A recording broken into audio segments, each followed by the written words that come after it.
नमस्कार दोस्तों, कैसे हो आप सभी। उम्मीद है भगवान भोलेनाथ की आपके ऊपर कृपा होगी, बाबा अमर सिंह पवन की आपके ऊपर कृपा होगी। भगवान भोलेनाथ आपके जीवन को सरल बनाए, सुगम बनाए, ऐसा मैं भगवान भोलेनाथ से आपके लिए प्रार्थना करता हूँ, सारे जग के लिए प्रार्थना करता हूँ। दोस्तों, भगवान भोलेनाथ का जो मंत्र है पंचाक्षरी मंत्र ओम नमः शिवाय, इस मंत्र को आप लगातार जाप कर रहे हैं, लेकिन आपको एहसास ही नहीं है कि हमारा मंत्र सिद्ध हुआ है या नहीं हुआ। अगर हो गया तो आपको कैसे एहसास होगा कि हमारा मंत्र सिद्ध हुआ है, और यदि नहीं हुआ तो आपको कैसे एहसास होगा कि हमारा मंत्र काम नहीं कर रहा या हमारी साधना भगवान भोलेनाथ स्वीकार ही नहीं कर रहे। दोस्तों, ऐसे ही कुछ लक्षण मैं आपको बताने जा रहा हूं। इसके लिए वीडियो आपको पूरा ही देखना होगा। मेरा आपसे विशेष निवेदन है, यदि आप भगवान भोलेनाथ के सेवक हैं और उनकी कृपा पाना चाहते हैं तो वीडियो पूरा जरूर दें। दोस्तों, भगवान भोलेनाथ का पंचाक्षरी मंत्र एक ऐसा मंत्र है जो हमें सर्वशक्तिमान बनाता है, जिसके केवल उच्चारण मात्र से ही हमारी पवित्रता बढ़ती है, हमारे पाप कर्म कटते हैं और हमें परलोक में उच्च स्थान मिलता है या हमें मोक्ष की प्राप्ति होती है। हमारे बच्चों की शिक्षा, बच्चों का जीवन उनका उच्च स्तर का होता है, हमारे घर में सुख शांतियां आती हैं। दोस्तों, बहुत सारे लक्षण हैं ऐसे जिनको मैं क्रमवार बताने जा रहा हूं। यदि आपने मंत्र सिद्ध किया हुआ है और ये सब नहीं हो रहा है आपके साथ, तो आप सोचना कि आपका मंत्र सिद्ध नहीं हुआ और आपको दोबारा से मेहनत करने की जरूरत है।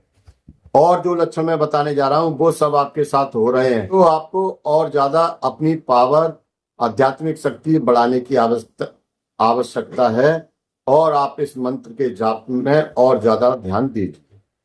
मतलब दोनों ही हालत में आप अपनी आध्यात्मिक शक्ति बढ़ाएं। तो सबसे पहले जब हम मंत्र जाप कर चुके होते हैं, मंत्र हमारा निश्चित संख्या में, जितना भी आपने प्रण लिया था उस संख्या में आपने जप कर लिया है और आपको पता ही नहीं है, एहसास ही नहीं है कि किस प्रकार मेरा मंत्र काम करेगा या काम कर रहा है, या मेरा मंत्र सिद्ध हुआ है या नहीं हुआ। तो दोस्तों, जब आप भगवान भोलेनाथ की दियाबाती कर रहे होते हैं तो आपके शरीर में एक झुरझुरी सी आती है, आपके शरीर में करंट सा दौड़ता है। तो आप ये सोचिए कि भगवान भोलेनाथ ने आपकी सेवा स्वीकार की हुई है, भगवान भोलेनाथ की आपके ऊपर कृपा है।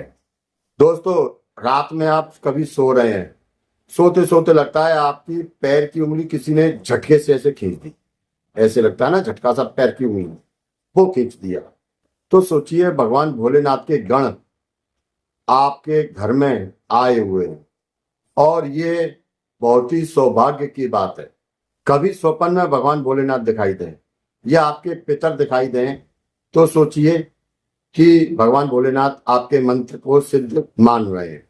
अब आपकी आध्यात्मिक शांति, आपका मन एकदम शांत हो जाता है। आप पहले बेहद गुस्से वाले थे, लेकिन अब आपका मन एकदम शांत है। तो दोस्तों, ये पहली निशानी है कि आपका मंत्र सिद्ध हो गया है।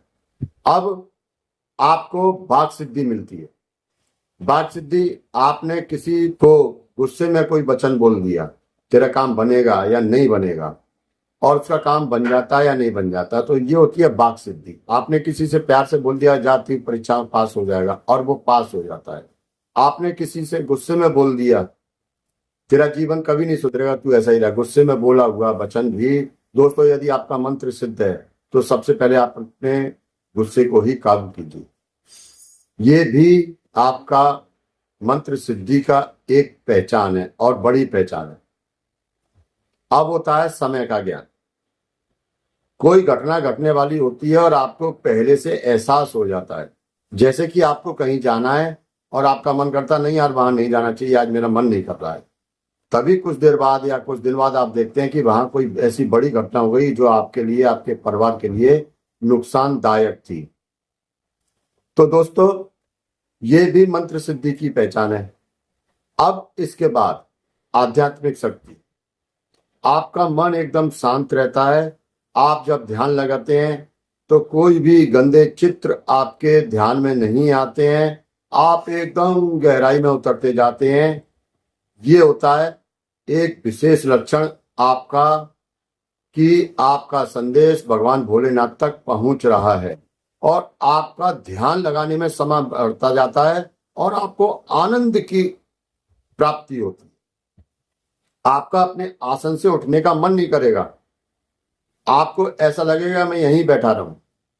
ये एक विशेष लक्षण है। इसके बाद भौतिक सुख सुविधा।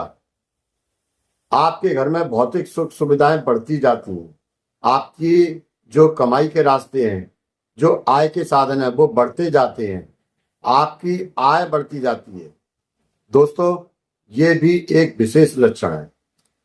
इसके बाद मोक्ष की प्राप्ति। जी हाँ दोस्तों, यदि आपने मंत्र सही तरीके से सिद्ध किया है और आपने बिल्कुल पवित्र आपका आचरण है, आप किसी भी बहन बेटी को गलत निगाह से नहीं देखते, आपने कोई गलत पैसा नहीं कमाया है, आपने जीवन में कभी किसी का माल नहीं दबाया, किसी की जमीन नहीं हड़पी, किसी निर्बल को नहीं सताया, तो दोस्तों इस मंत्र के जरिए आप मोक्ष की भी प्राप्ति कर सकते हो। ये एकदम अटल सत्य है। आपको जो जगह मिलेगी वो भगवान भोलेनाथ के गणों में जगह मिलेगी। जो गण होते हैं उनमें आपको स्थान मिलेगा।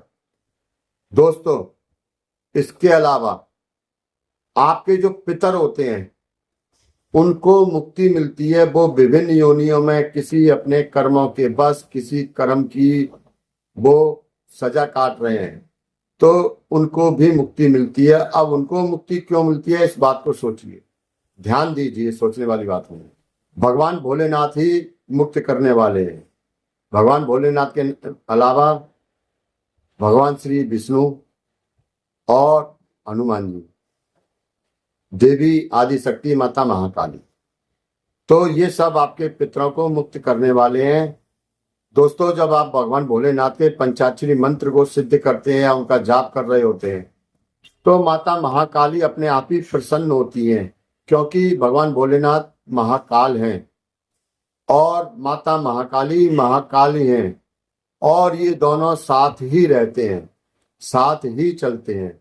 दोस्तों, तो माता महाकाली और महाकाल दोनों आपके पितरों को उनके कर्मों की सजा जो भी की हो उससे मुक्त करते हैं और उनको मोक्ष की प्राप्ति होती है या उनको अगला जन्म मिलता है। इसके अलावा दोस्तों, आपकी मानसिक शक्ति इतनी बढ़ जाती है कि आप किसी व्यक्ति को ध्यान लगा रहे हैं तो आपका ध्यान में वो इतना आ जाता है कि वो व्यक्ति सुखी है या दुखी है, या वो व्यक्ति बात कर रहा है और आपको एहसास हो जाता है कि ये मुझसे क्या चाहता है, ये सही नियत से आया है गलत नियत से आया है। आप उसका भूत भविष्य वर्तमान भी बता सकते हैं। बहुत ही बड़ी शक्ति है दोस्तों। वीडियो अच्छी लगी हो तो वीडियो को लाइक करके चैनल को सब्सक्राइब करें और कमेंट में हर हर महादेव या जय बाबा अमर सिंह पवन की जो दोस्तों जरूर लिखें। आपके कमेंट का बेसब्री से इंतजार रहता है। मिलते हैं हम अगली वीडियो में, तब तक के लिए जय बाबा भोलेनाथ की, जय बाबा अमर सिंह पवन।